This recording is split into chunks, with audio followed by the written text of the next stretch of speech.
Hello, in front of me I've got the REALME C21Y. In this video I'll show you how to use Google Assistant on lock screen.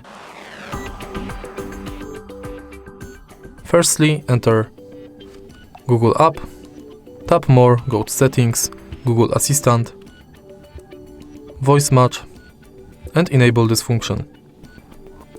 Tap next, agree, continue and now go back. Enter lock screen and make sure that this function is also enabled.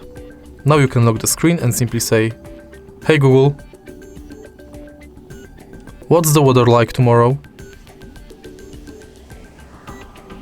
It'll be mostly cloudy, with a high of 39 and a low of 33. If you find this video helpful, please leave like, comment and subscribe.